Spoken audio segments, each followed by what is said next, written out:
Hi everyone, welcome to this video, and in this video I'm going to take you through a full SBL task and show you how I would approach it under exam conditions. So I'm not going to read the pre-scene to you, I'm not going to read the exhibits to you either.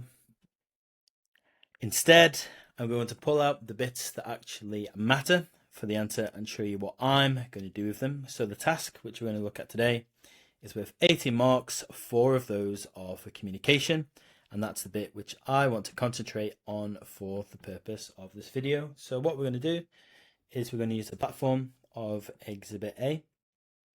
We're going to sign in. You're going to need an account here. You can have a free account if you want one marked answer on the live pre-scene. So the question I'm going to look at is going to be a communication task, of which they have a number of different skills, and it's going to be the discuss question and the 2OX5 performance inflection report. Right, so let's start with communication, because this is where people can make a mistake. Communication isn't just writing grammatically correct English. It's the task when a business advisor is writing to the board, and for the purpose of this video, this is built on a task from June 2026, the DKK. So if I look at the task, I need to write something that the board can actually see. So that means I need to make the point clear. I need to structure the report so they can follow it. I need to use headings that tell them what each section is doing, and then I need to make my judgment easy to find. So as you'll see, when we get feedback from this answer, it will confirm that. So the objective of this video is to show you how to max out on those professional skills, being communication, in this video. So let's have a look. So if we are looking at communication, if we take a look here, what communication actually is, it's writing for the person who asked, and you give them the format which they need in a tone that they can act on. So what that means to me is essentially going to be a clear structure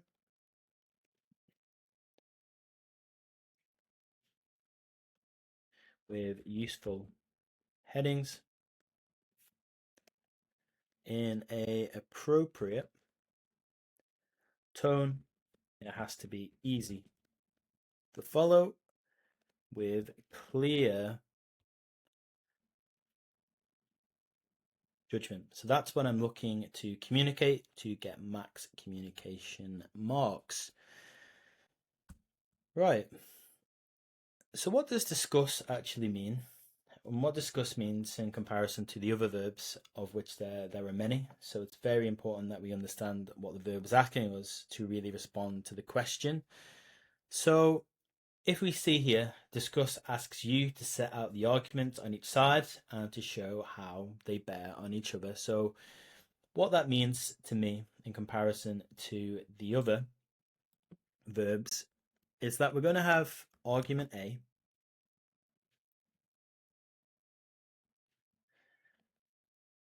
then we're going to have argument B, and then what we're going to do is we're going to compare them. After we have compared them, we will judge. So if you look at the command word again, which is discuss, as you can see here, it matters because I can't just find the numbers that support one answer and then run with them. I need to consider the argument on both sides and show how they bear on each other. So I need to reach a judgment, which means I'm looking for two possible explanations. In terms of this task, it's asking for 2OX5. So it's simply a return towards the underlying trend after a particularly good 2OX4. We'll look at the exhibits shortly. And then number 2 will be something more structural, which is going to happen to DKK's premium model, as we can see in the question here. It's 18 marks, 4 of them professional, which should take you about half an hour. So what it's asking is I need to find evidence for both of them. Then I need to make a decision and decide which reading is better supported by the exhibits primarily, and then the pre-scene, which is going to give confluence to the points that I'm making. So if we look at the exhibit, I'm not going to read the exhibit out to you. I'll leave that for you to look at yourself if you do want to have a look at the platform. But the key metrics are in 20x5, there was revenue of 19 million, costs of 16.5 million, margin of 13%, and a retention of 81%. Okay, and then what happened was we had retail at 6.1. All right, so now if I go to the case material, I don't need to read every line here. I'm looking for movements that are going to help me to actually answer the question. So here we have revenue starting off with, a very useful one. As you can see, it's basically stopped growing at around 19 million.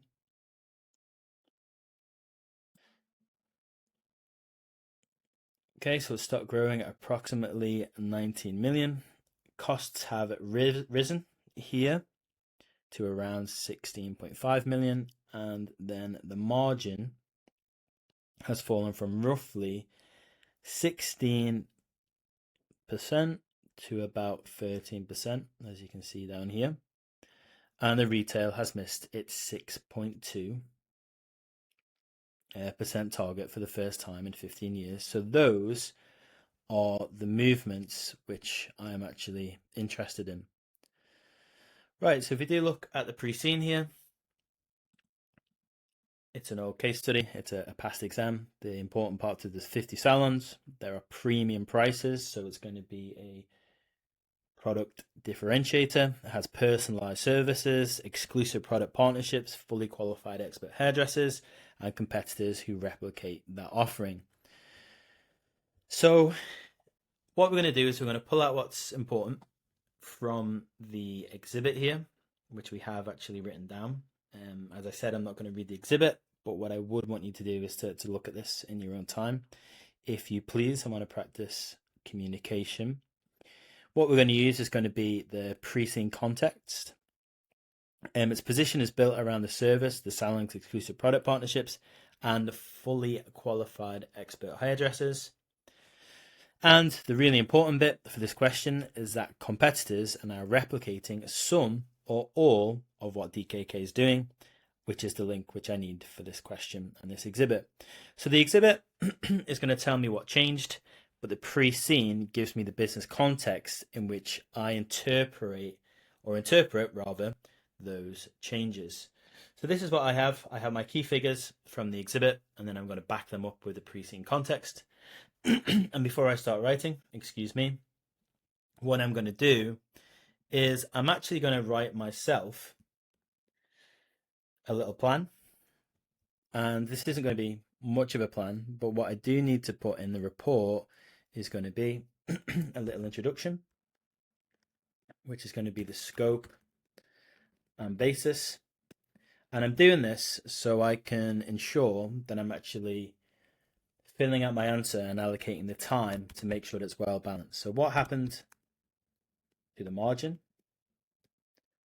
Okay, so if we're looking at margin, that's revenue and gross. So is it the cost increase, or is the, cost increase just growth? Those are the questions. What does retention tell us? So I'm picking out the figures and I'm trying to explain what that means. And then, so what does this mean for the premium?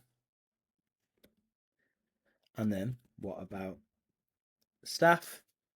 Okay, so what does that mean for our staff? What's the impact? What's the development? And then what does retail tell us? Okay, so we have two possible readings. And then what I'm going to do is, because it's discuss and it's asking for my judgment, is I'm going to say what my opinion is. And of course, in an advisory exam, in an advisory question, I'm going to say, what should the board watch next? Okay, so in a question here, that's 18 marks with 4 technical. That means that I'm going to have to try and get about 7 points. If I develop them well, I'll get 2 marks each, which I'm going to show you how to do that. And then a conclusion. So I'll try my best under the time conditions to make sure that I actually do try and max them out. My goal here is to get full communication marks. So now I know what the evidence is and what discuss requires, I can try to plan the report. So if you've seen what I'm doing, I'm not planning a section called revenue, another called costs, another called retention. I'm actually trying to plan the argument which I'm going to make. So each heading should on its own tell the board what I'm saying about the evidence, and then towards the end I will explicitly deal with the 2 readings and make my judgment. Okay, so what I'm going to do now is I've done my plan, I'm familiar with the verb, I know what the task is, I've looked over the exhibit. I'm going to actually start writing. So if this is about a 30-minute task, I'm going to time myself here. The clock is at 10 minutes, which is approximately how long I've been planning for. And I'm going to try and aim by about 30, 35, give or take, to try and get full answers here, and we'll see where I go. Right, so in terms of our answer, our little introduction, I'm going to start with, before introduction, excuse me, in the communication, it's a report, right? So to BKK board from business advisor, always business advisor. Be careful not to put your name on here. And the subject, just like you would write a report, is the 20x5 inflection and the premium model. Okay, so the opening needs to establish the scope quickly, and because I'm using approximate chart data, I want to make that clear. So in terms of what we have done here, in terms of the scope and the basis, I'm just going to say this report discusses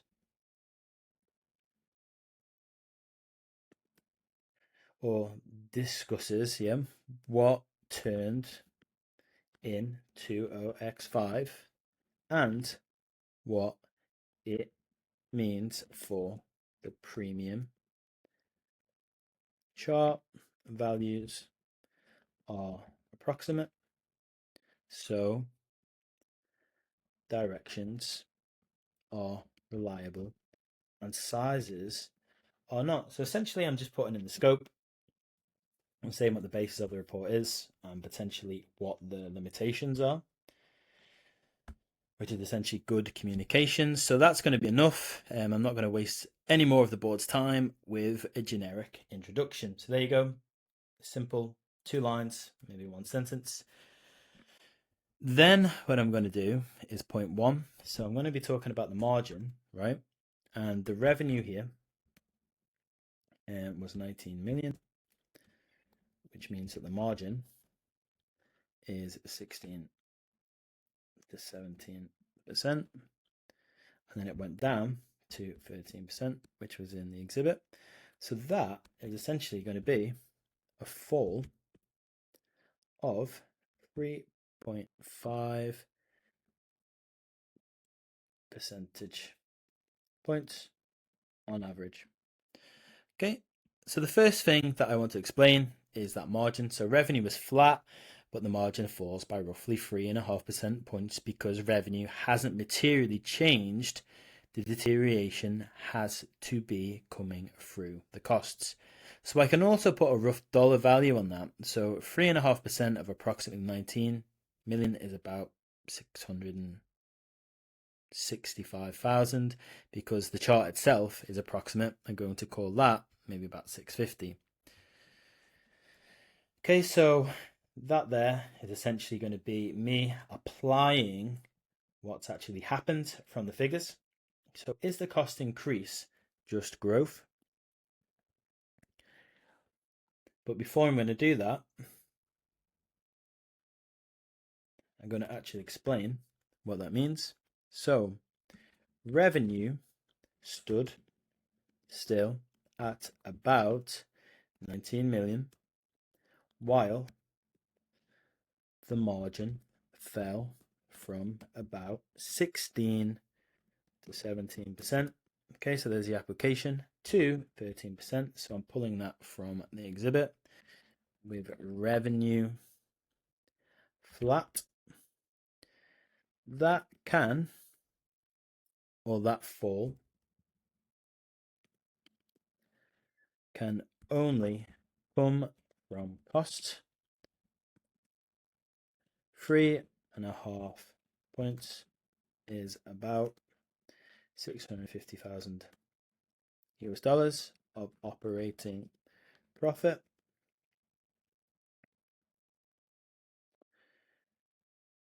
which is 3 years of margin given back in one. So as you can see, we have a point, which is going to be the actual title there. Then we have our application of the figures from the exhibit and the pre-scene. Then we're going to say what's happened. We're going to explain the impact, the which means, and then we're going to try to give a bit of a judgment in here, which is saying that the profit has give back 3 years of margin back in one go. We'll do more judgment as we come to the end. Then we have point 2.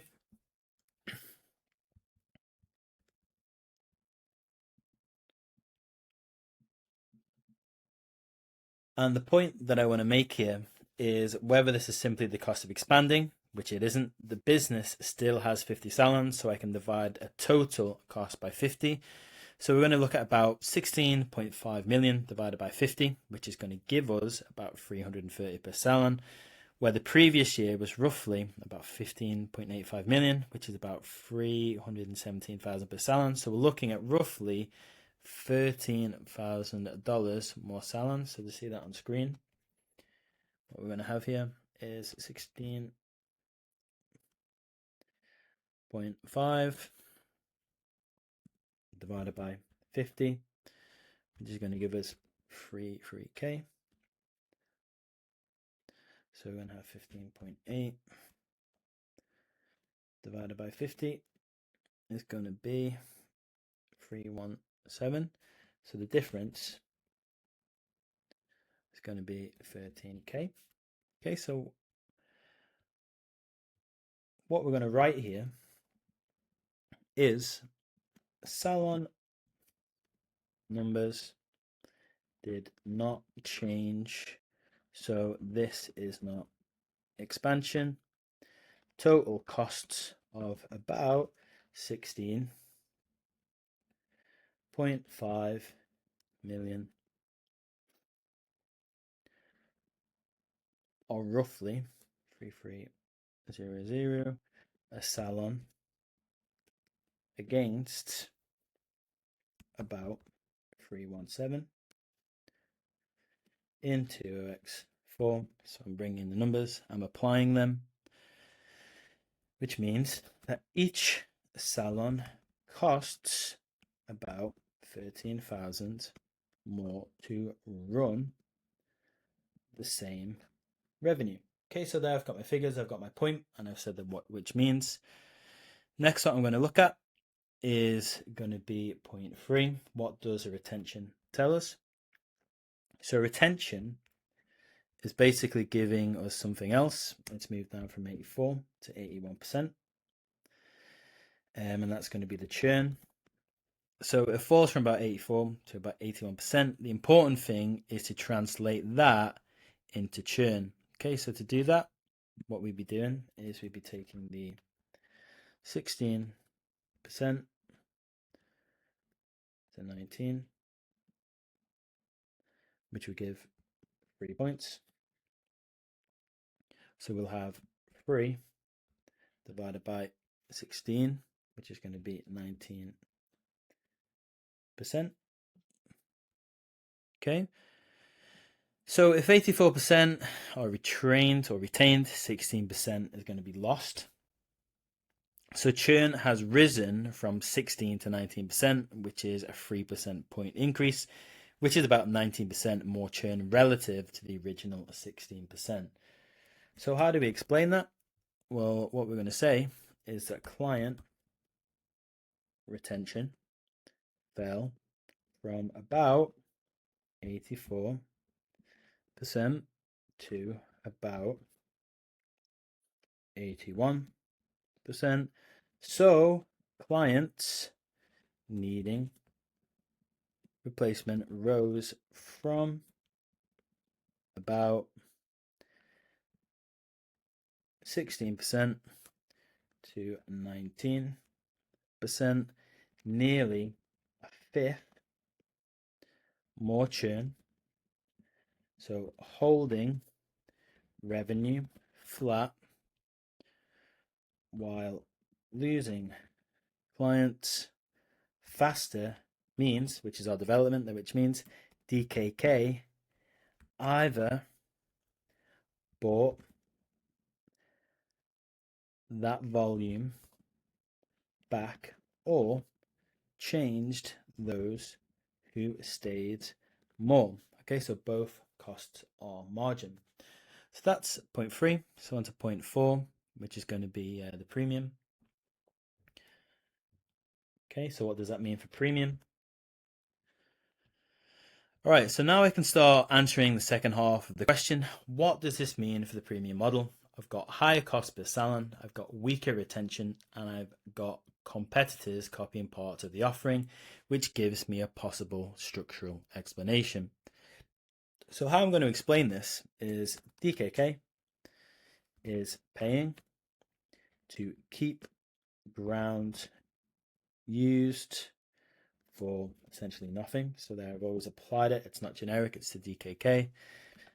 A regional chain and independent salons are now replicating the offering. So the one external condition that changed and that defense is what? The cost and retention movements are buying.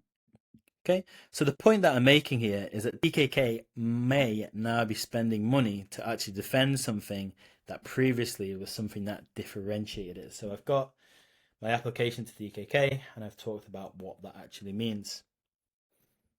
Right?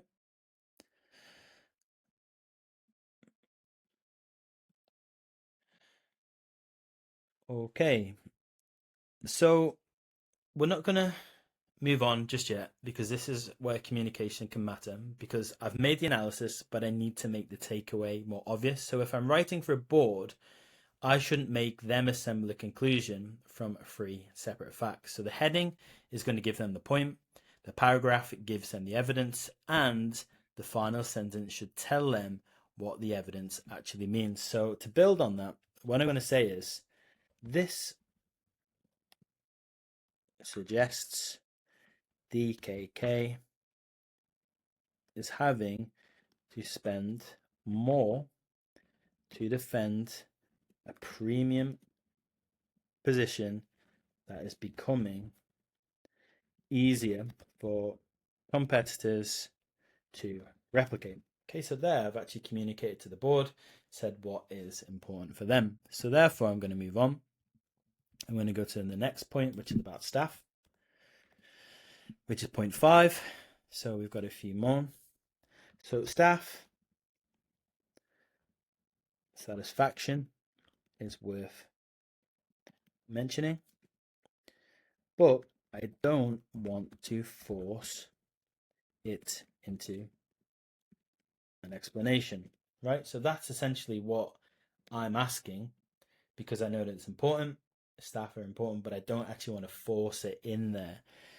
Okay, so it's a 5-year low of about 83%, but it has been drifting down over the period, so it doesn't really explain why 20x5 is different from 20x4. So my argument is at a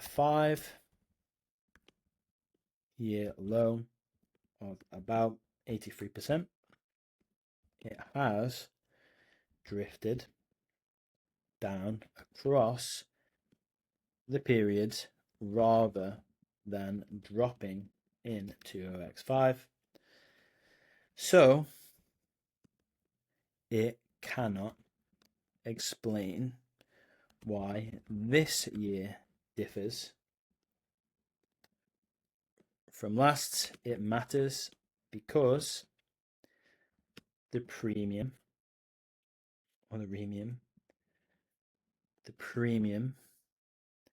rests on fully qualified hairdressers, and each salon carries about 380,000 worth of revenue. All right, so that's it. We've got our point, we've got our application, and we've got our which means. So now, point 6 is, what does this tell us? So we have our target, which was 6.2, and the actual was 6.1 being percentage. So it's the first miss in 15 years, which is mentioned in the exhibit in the pre-scene. So retail is another example where the context matters more than the size of the number. So the difference is roughly only 0.1%, but on $19 million of revenue, that's about 19,000. But this target had been met for 15 consecutive years. So the interesting thing isn't the number, it's the fact that the pattern has now been broken. So what am I going to write here is that retail contributed to 6.1% against 6.2 target, a gap worth about 19,000, a first miss in 15 years, points to clients buying products elsewhere, which is the exclusive partnership weakening rather than a sum to recover. Okay, so a little line of clock here. I see we're coming up to our 30 minutes, so I want to think about wrapping that up, bearing in mind that I had a number of minutes explaining on screen about the verbs, etc. All right. So now I have my reads on it, and I need to do the bit that the command word is specifically asking for in the discuss. So I've got evidence pointing toward a problem, but what is the argument against that interpretation? So if I look at the whole 5 years, revenue has increased by about 90% and cost about 18%.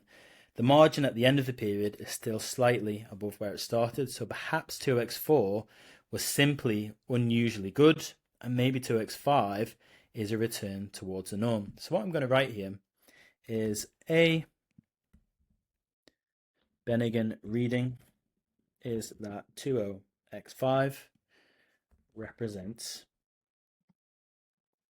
a Bennigan reading is that 20x5 represents a return towards an underlying trend across 5 years. Revenue increased by about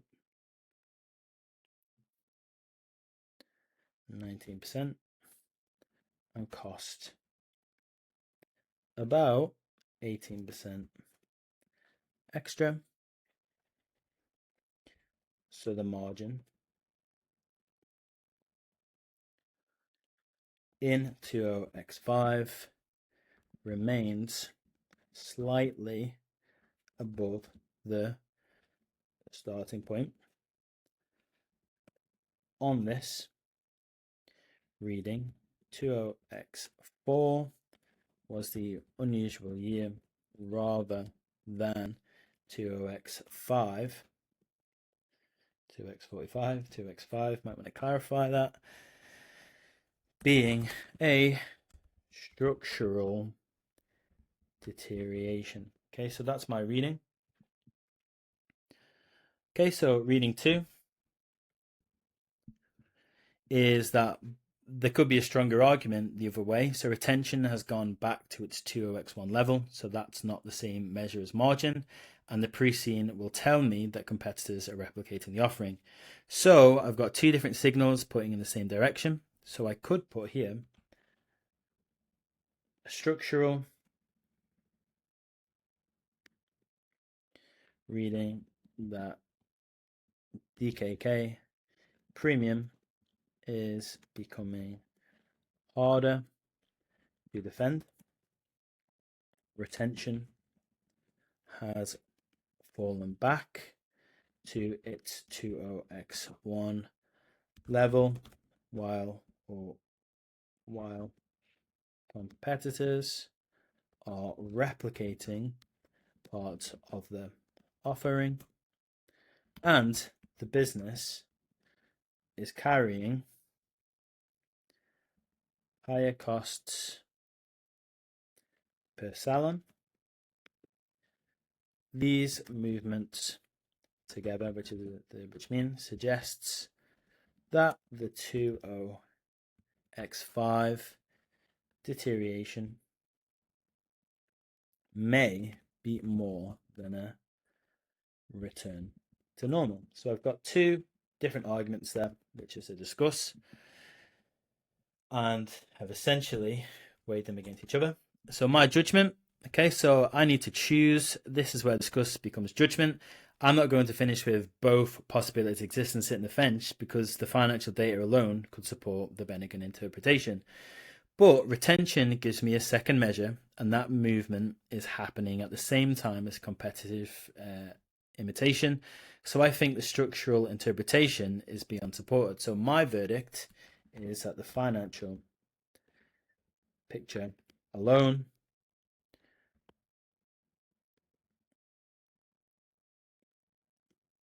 supports the Benningham reading that retention does not. So a margin can return to trend harmlessly, retention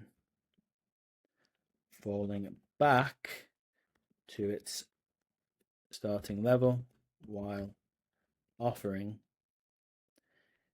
is being copied cannot. So the structural reading is better supported.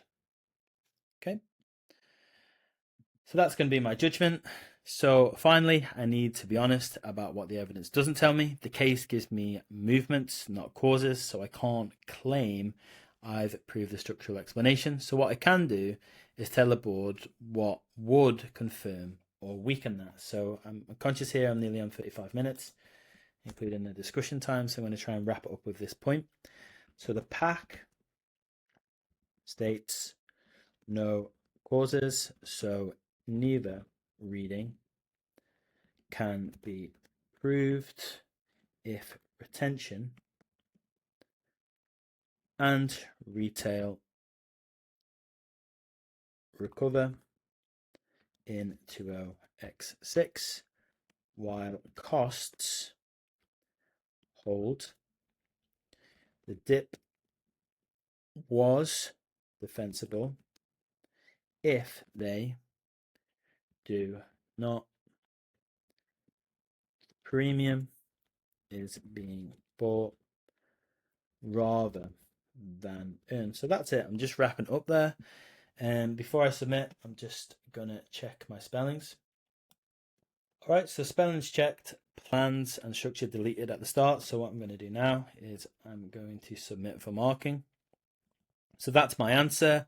I've dealt with the case evidence. I've used a pre-scene where it actually helps the analysis. I've addressed both sides because the command word is discussed, and I've made the judgment explicit. So now let's see what the Exhibit A platform has actually rated my answer, my communication skills, and what feedback it has given me. All within around about 37 minutes, give and take a few on the discussion and the planning time.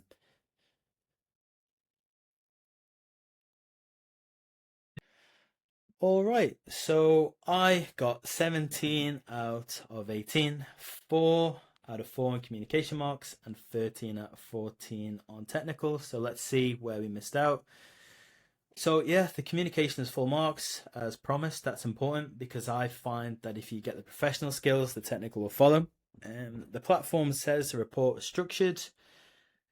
The headings tell the board what each section is for, the register is appropriate, and the judgment is clear. So the basic communication approach has worked. So I'm pretty pleased with that. The 1 mark, I'm not really going to lose any sleep over it. So where did the marks go? Or the 1 mark, but I did lose a technical mark, and the feedback gives us some very interesting things to fix it. So the premium section needed a clearer closing takeaway. 2 readings should be separated visually. The introduction could signpost a report.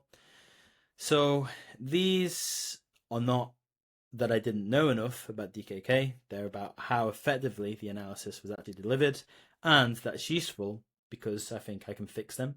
So if we do look at the feedback down here in more detail, so DKK is paying to keep ground it used to keep for nothing. So the first point is the heading was strong. The analysis is there, but I finish the paragraph and make the board do some of the work. So the feedback is going to give them 1 sentence that tells them what to take away.